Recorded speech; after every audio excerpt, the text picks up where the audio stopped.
My name is Matthew Walker. I am a professor of neuroscience and psychology at the University of California, Berkeley, and I am the author of the book, Why We Sleep. What are things that we can all do tonight and in the future to start getting better sleep? Well, beyond carving out a non-negotiable 8-hour sleep opportunity, there are probably at least 5 things that we can do. The first is that we have to try and maintain regularity. And if there's one thing that you take away from this, it would be going to bed at the same time and waking up at the same time, no matter whether it's the weekday or the weekend. Even if you've had a bad night of sleep, still wake up at the same time of day and reset. The second thing is that we are a dark-deprived society in this modern era, and we need darkness in the evening to allow the release of a hormone called melatonin. And melatonin helps the healthy timing of our sleep. So try to dim down half the lights in your home in the hour before bed.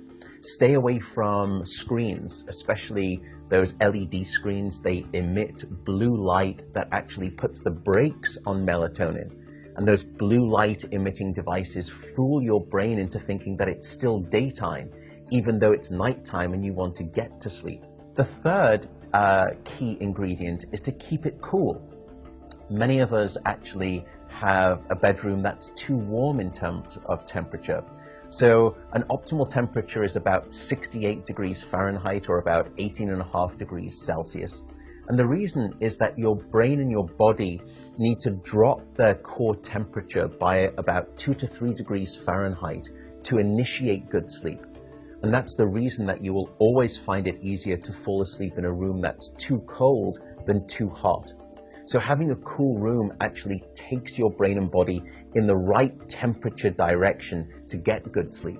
The fourth critical factor is actually avoiding alcohol and caffeine. Unfortunately, this makes me deeply unpopular, but alcohol is perhaps the most misunderstood drug when it comes to sleep. People think that it helps them fall asleep. That's not actually true. Alcohol is a class of drugs that we call the sedatives. And what you're doing is just knocking your brain out. You're not putting it into natural sleep. We also know that alcohol will fragment your sleep, so you'll wake up many more times throughout the night. And alcohol is also a very potent chemical for blocking your dream sleep or your rapid eye movement sleep. Caffeine is also a problem. Many of us know that caffeine can keep us awake. It's an alerting chemical. It's a stimulant in terms of a class of drugs.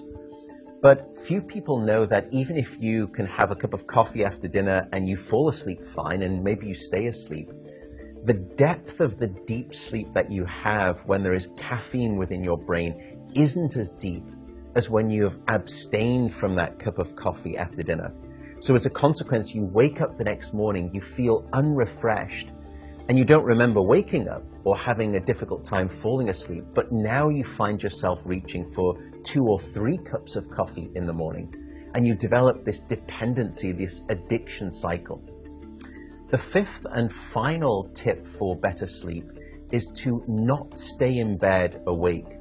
So if you haven't fallen asleep within 20 or so minutes, or you've woken up and you're finding it difficult to fall back asleep, don't stay in bed awake.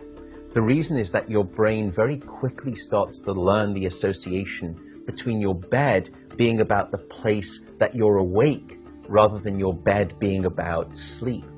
So the advice is to get up, go to another room, and in dim light, just read a book. No screens, no email checking, no food. And only when you feel sleepy should you return to bed. And that way you can actually then relearn the association between your bedroom being about the place of sleep rather than being awake. I should also note that some people don't like the idea of getting up and going out to a different room if it's dark and they're warm in bed. An alternative is actually meditation. Meditation has been demonstrated in clinical trials to help people just relax the body, calm down the fight or flight branch of the nervous system that can happen when we wake up in the middle of the night and we have that Rolodex of anxiety thoughts. And by meditating, you can start to quiet the mind as well as the body, and that also helps you fall back asleep more easily.